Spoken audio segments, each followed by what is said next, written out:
থেকে পাঠানো সংকেতে সাড়া দেওয়া বন্ধ করল ভয়েজার 2। পৃথিবীর বিজ্ঞানীরা জানতেন ভয়েজারের অবস্থা, কিন্তু বিচ্ছিন্ন যোগাযোগ মহাকাশযানের উপর কোনো নিয়ন্ত্রণ আনে না। এই মূল্যবান যানটি মহাকাশে আরেকটি আবর্জনার রূপ নিতে চলেছে। অনুসন্ধানের এই মহান উদ্দেশ্য বুঝি বিফল হতে চলেছে।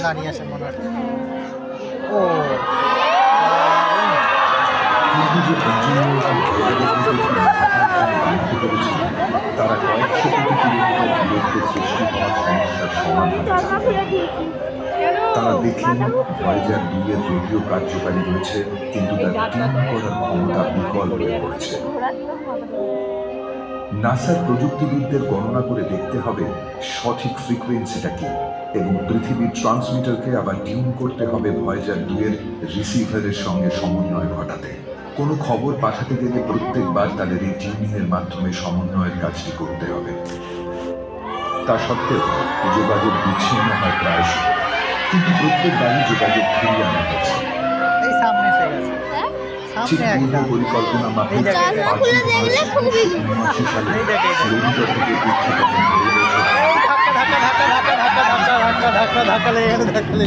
সৌরমণ্ডলের বৃহত্তম ভয়েজার 1 তার পাশ দিয়ে উড়ে গিয়েছিল। মহাকাশযানের ক্যামেরা যে বৃহত্তম ছবি পাঠিয়েছিল তাকে দেবতাদের রাজার নামকরণ করা হয়েছে। প্রায় 200 বছর ধরে বৃহস্পতি জ্যোতির্বিজ্ঞানীদের মনে কিছু অনুমান আর বিস্ময়ের জন্ম দিয়েছিল। সেগুলো কি ছিল? বৃহস্পতির পৃষ্ঠতলে এটা যেন একটা কলঙ্ক বলে মনে করা হতো, কিন্তু এই রেড স্পট আকারে পৃথিবীর 3 গুণ। এটা কি তবে একটা বিশাল মালভূমি, নাকি বহির্জগতের কোনো জীবের গড়ে তোলা কোনো নির্মাণ, অথবা কোনো সংকেত?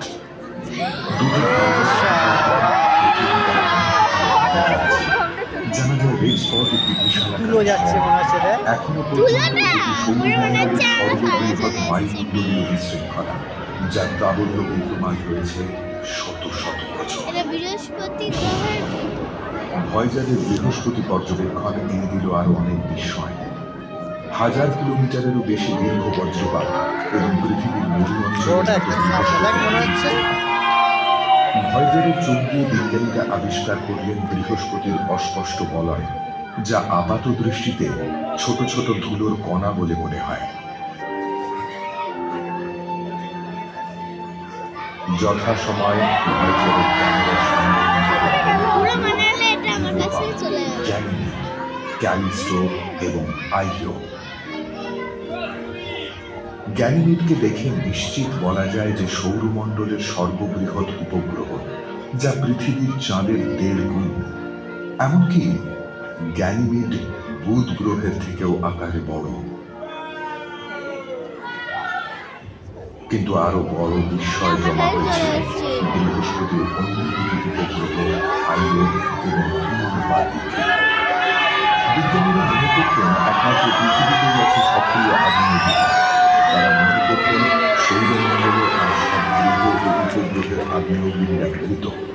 কিন্তু ভয়েজার স্পষ্ট দেখতে পেল আগ্নেয়গিরি থেকে বেরিয়ে আসা গলিত লাভা আইওর বরফ জমা পৃষ্ঠদেশকে রাঙিয়ে তুলছে।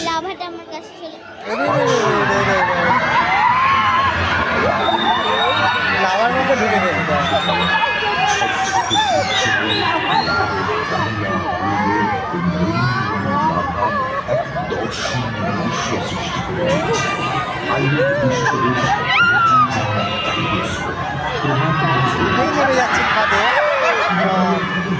পৃষ্ঠদেশে ইতস্তত খাদে নেমে যাচ্ছে।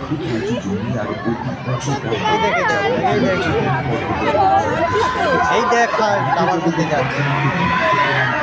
সর্বাধিক জীবিত আগ্নেয়গিরি আলোকে ভূতাত্ত্বিকতায় সৌরজগতের এক সক্রিয় স্থান হিসেবে প্রতিষ্ঠিত করেছে। বৃহস্পতির দারুণ লাগে। ইউরোপার পৃষ্ঠদেশ বরফের চাদরে ঢাকা। দুটি ছাইয়ের মধ্যে দাঁড়িয়ে আছে। এই পড়ে যাবো এই পড়ে যাবো। তরল জল চেয়ারটাই যাচ্ছে। আসলে পৃথিবীতে যে পরিমাণ জল রয়েছে ইউরোপায় রয়েছে তার তুলনায় সেটা পৃথিবীর তুলনায় 2 থেকে 3 গুণ। এই পড়ে গেল।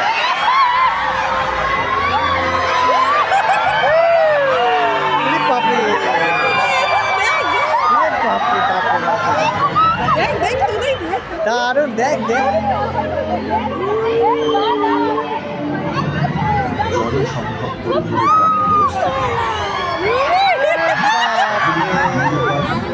সাগরে কোনো অজানা প্রাণ তার অস্তিত্ব কায়েম করেছে। হয়তো ইউরোপার বড় ঠান্ডা জলের প্রাণ খুঁজে পাবে না, কিন্তু অতি ক্ষুদ্র প্রাণীর উপস্থিতিও বৈজ্ঞানিক অনুসন্ধানের ক্ষেত্রে এক বিপ্লবের সূচনা করবে।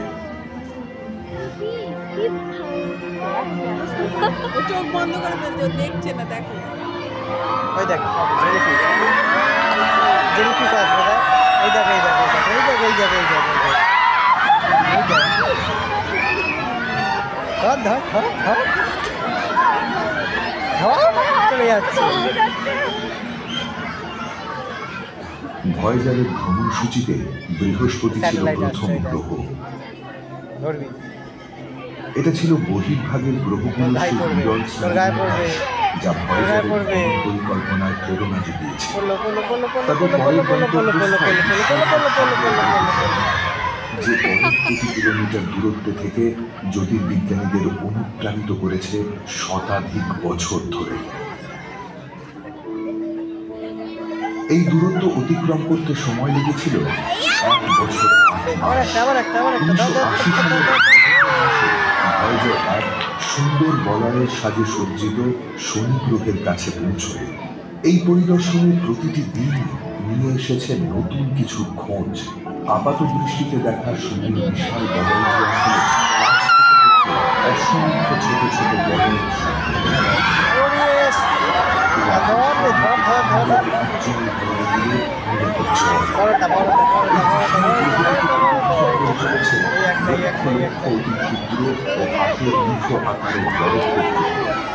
কিছু বরফের চাই শনির সর্ববৃহৎ উপগ্রহ টাইটান ভয়েজার 1 আবিষ্কার করল ভূমিরহস্য। পৃথিবীকে বাদ দিয়ে একমাত্র টাইটানের পৃষ্ঠদেশে তরল পদার্থের ঝিলপুঞ্জ পাওয়া গেছে, কিন্তু এখানেই আছে একটা খালি জল নেই, আছে তরল মিথেন। আমাদের জানা উপগ্রহগুলোর মধ্যে একমাত্র এই বায়ুমণ্ডল টাইটানের যে কোনো দুপুর আমাদের কাছে পৃথিবীতে আগের মতো দেখায়। ভয়েজার 1 সৌরমণ্ডলের ভিতরের খনির তালিকা টাইটানের নাম ছিল সর্বশেষে। এই অনবদ্য উপগ্রহটির ভ্রমণকালে ভয়েজার 1 গতিপথ গ্রহতল থেকে ছিটকে যায় সম্পূর্ণরূপে। শনির বিপুল মাধ্যাকর্ষণের প্রভাবে ভয়েজার 1 আন্তর্জাতিক মহাশূন্যে আভাস।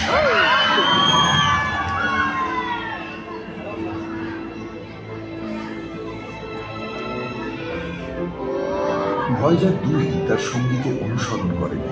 তার ভ্রমণ তালিকায় সৌরমণ্ডলের আরো অনেক জায়গা ছিল ভ্রমণ করার। তার সঙ্গীর পৌঁছানোর 9 মাস পরে ভয়েজার 2 1981 সালের অগস্ট মাসে শনি গ্রহে পৌঁছেছিল। ভয়েজার 2 আবিষ্কার করেছিল যে এনসেলেডাস উপগ্রহ তুলনামূলকভাবে তরুণ, কয়েক কোটি বছর তার বয়স। সেই অর্থে সৌরমণ্ডলের মানদণ্ডে এই উপগ্রহ নিতান্তই শিশু। এর যৌবন তার মধ্যে এঁকে দিয়েছে বিচিত্র ও চিত্তাকর্ষক নিসর্গ, যেখানে ভূপৃষ্ঠ ক্ষতবিক্ষত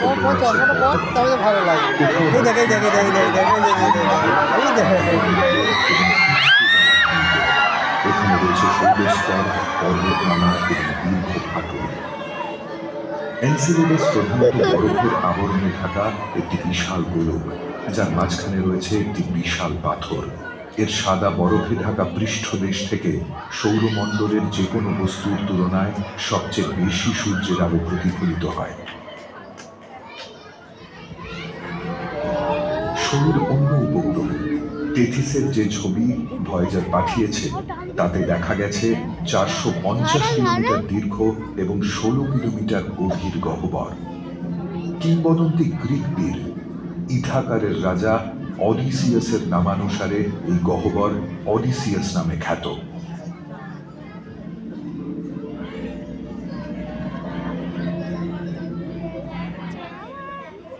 শনি গ্রহে ভ্রমণের শেষে ভয়েজার 2 শনির বিপুল মাধ্যাকর্ষণ শক্তির সহায়তায় তার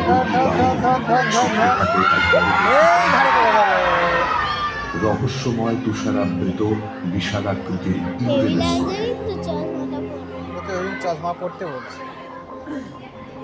1781 খ্রিস্টাব্দে জ্যোতির্বিজ্ঞানী উইলিয়াম হার্সেলের আবিষ্কার ছাড়া ইউরেনাস গ্রহ সম্বন্ধে বহুকাল পর্যন্ত প্রায় কিছুই আমরা জানতে পারি। আমাদের 2 শতাব্দী অপেক্ষা করতে হয়েছিল আসলে ইউরেনাস কেমন দেখতে এই কথা জানতে।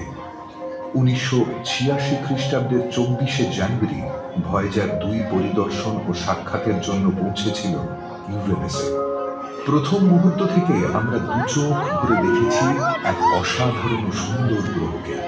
ইউরেনাস এতটাই ঠান্ডা যে তার তাপমাত্রা 217 ডিগ্রি হিমাঙ্কের নিচে থাকে। বিবর্ণ নীল রঙা এই আশ্চর্য গ্রহটি মূলত হাইড্রোজেন ও হিলিয়াম গ্যাসের সমষ্টি। ভয়েজার 2 ইউরেনাসের উপগ্রহ মিরান্ডাকে পরীক্ষা করে বিশেষভাবে। অন্য সবার তুলনায় মিরান্ডার আরও কাছে চলে আসে ভয়েজার। কাছ থেকে তোলা ছবিগুলো ছিল অকল্পনীয় রকম বিস্তারিত। বিচিত্র এবং অপেক্ষাকৃত ছোট উপগ্রহ মিরান্ডার প্রাকৃতিক বৈশিষ্ট্য বিচিত্র এবং অনন্য। এর ঢেউ খেলানো সমতল অসংখ্য গহ্বরযুক্ত এবং ফাটলের দাগ, গিরিখাত ও ঘাড়, উঁচু পাহাড় পরিপূর্ণ। সম্ভবত মিরান্ডার বর্তমান এক অসাধারণ এবং ধ্বংসাত্মক অতীতের পরিণাম। কোনো ভয়াবহ সংঘর্ষে ছিন্ন ভিন্ন হয়েছিল এর শরীর। পরবর্তীকালে মাধ্যাকর্ষণের প্রভাব টুকরো টুকরো অংশগুলোকে ফিরিয়ে আনে কাছে এবং পুনর্জন্ম ঘটে মিরান্ডার। ইউরেনাসের মাধ্যাকর্ষণ শক্তি ও ভয়েজারের গতিবেগ তাকে তার শেষ গন্তব্য শীতল নেপচুনের দিকে উড়িয়ে নিয়ে যাওয়ার আগে মাত্র কয়েকটা দিন ইউরেনাস ও তার উপগ্রহের দেশে কাটিয়েছিল ভয়েজার 2। কেপ কেনাভেরাল থেকে উৎক্ষেপণের 12 বছর পরে 1989 খ্রিস্টাব্দের অগস্ট মাসে ভয়েজার 2 নেপচুনের কাছে পৌঁছয়। এই সময়কালে এই মহাকাশযান দুটি সৌরজগৎ সম্বন্ধে আমাদেরকে গভীরভাবে তথ্য সমৃদ্ধ করে তুলেছিল। এখন এটাই উপযুক্ত সময় কিছু চূড়ান্ত আবিষ্কার করে তোলা। নেপচুনের চিরগতিশীল বায়ুমণ্ডল এবং চমৎকার আবহাওয়া ছিল প্রথম আবিষ্কার, যা ভয়েজারের সঙ্গে কর্মরত দলের মনোযোগ আকর্ষণ করেছে। তারা আশা করেন গভীর মহাকাশের চরম ঠান্ডায় নেপচুনের আবহাওয়াকে উত্তাল রাখার কোনো জ্বালানি থাকতে পারে।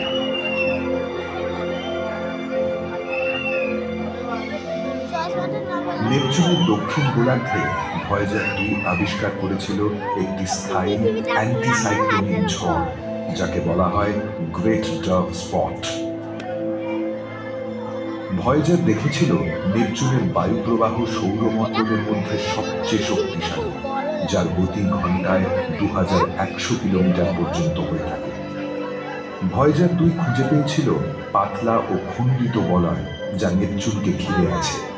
নেপচুনের বলয়গুলো কিসের তৈরি, কেনই বা তারা লালচে রঙের? ভয়েজারের কাছে কোনো উত্তর ছিল না। কিন্তু ভয়েজার আরো অনেক কিছু জানতে পারল যখন সে উড়ে গিয়েছিল ট্রাইটনের কাছ দিয়ে। ট্রাইটন হল সৌরমণ্ডলের একমাত্র বিশাল উপগ্রহ যার কক্ষপথ বিপরীতমুখী বা রেট্রোগ্রেড অরবিট, অর্থাৎ তার কক্ষপথের অভিমুখ গ্রহের আবর্তনের অভিমুখের বিপরীত। বিজ্ঞানীরা মনে করেন ট্রাইটনের অস্বাভাবিক কক্ষপথের অভিমুখ প্রমাণ করে একসময় এই উপগ্রহ নিজেই একটি বামন গ্রহ ছিল। লক্ষ লক্ষ বছর আগে তারা মনে করেন বিপথগামী হয়ে সে নেপচুনের খুব কাছে চলে আসে এবং নেপচুনের অপরিসীম মাধ্যাকর্ষণ শক্তি তাকে বন্দী করে। এই বিপরীতমুখী কক্ষপথের ফলস্বরূপ ট্রাইটন ক্রমান্বয়ে ক্ষয় করে চলেছে তার শক্তি। এর ফলে কোনো এক সময় ধ্বংসপ্রাপ্তি ঘটবে এই উপগ্রহে। ধ্বংসাবশেষের টুকরো থেকে নেপচুনকে ঘিরে সম্ভবত সৃষ্টি হবে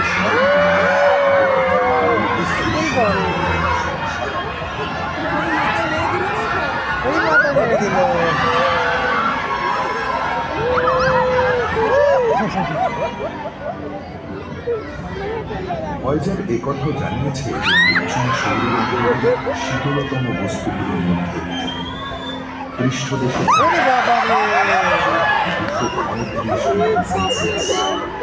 তাই বৈজ্ঞানিকরা আশ্চর্য হয়ে ট্রাইটনের দক্ষিণ মেরুর কাছে দেখেছেন ক্রায়োভলক্যানিক সক্রিয়তা, যার প্রভাবে সারি সারি নাইট্রোজেন ও ধুলোর উষ্ণ প্রস্রবণ বরফ ঢাকা পৃষ্ঠদেশের ফাটল থেকে বেরিয়ে আসছে।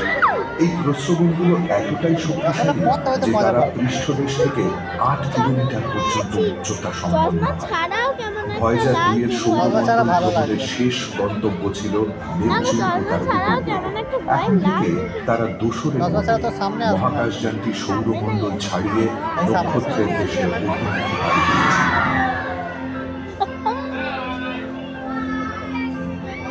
ভয়েজার 1 মানুষের সৃষ্টি প্রথম বস্তু যে সৌরমণ্ডলের সীমানা পেরিয়ে এগিয়ে চলেছে মহাকাশের গভীরে। সেই দিনটি ছিল 2012 খ্রিস্টাব্দের অগস্ট মাস। ভয়েজার 2 অবশ্য খুব পিছিয়ে পড়ে নেয়। এখন দুটি মহাকাশযান আমাদের সূর্য থেকে ক্রমাগত নিজেদের গতিপথে এগিয়ে চলে যাচ্ছে। তাদের ভ্রমণের উদ্দেশ্য সম্পূর্ণ হয়েছে। মহাকাশযানের যন্ত্রপাতি ক্রমশ বিকল হয়ে আসছে। অবশেষে 2025 থেকে 2030 খ্রিস্টাব্দের মধ্যে তাদের যাত্রা শুরুর 50 বছর পরেই দুটি ভয়েজার মহাকাশযানের সঙ্গে নাসার সব যোগাযোগ চিরবিচ্ছিন্ন হয়ে যাবে। কিন্তু তারপরে কি হবে? যখন দুটি মহাকাশযানই আর কোনো তথ্য পৃথিবীকে পাঠাতে পারবে না, তখন ওই দুঃসাহসী ভয়েজার দুটি সূর্যের কাছ থেকে ক্রমাগত দূরে থেকে আরো দূরে সরে যেতে থাকবে।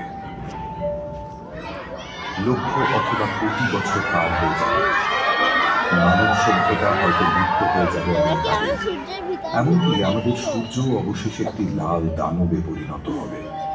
কিন্তু তখনও আমাদের সৌরমণ্ডলের দূরতম কোনো সীমানায় মানুষের সৃষ্টি দুটি মহাকাশযান বুকে করে বহন করে চলবে ছোট্ট স্মারক চিহ্ন, যেখানে লেখা আছে আমরা কে এবং আমরা কে ছিলাম।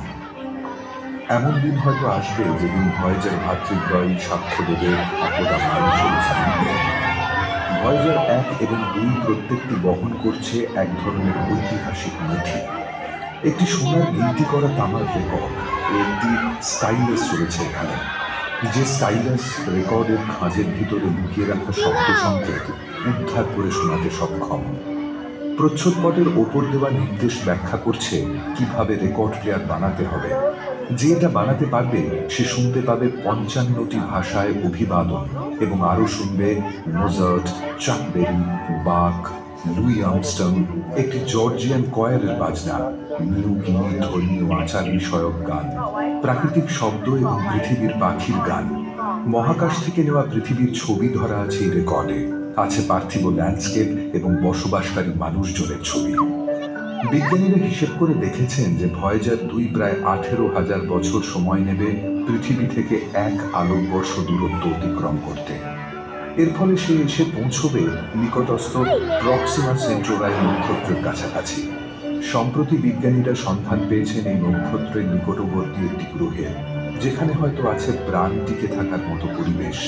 হয়তো সেই সময়ের মানুষ খুঁজে পাবে দ্রুততর কোনো চলার পথ, যে পথের খোঁজ ভয়েজারের গমন পথের দিশারীরা এখনো জানেন না। এবং সম্ভবত আজ না হোক কাল ভয়েজার ভ্রাতৃদ্বয় খবর নিয়ে আসবে সেই সব বুদ্ধিমান প্রাণের, যাদের নক্ষত্রে পৌঁছানোর বাসনার আয়নায় আমাদেরই প্রতিবিম্ব দেখতে পাবো একদিন।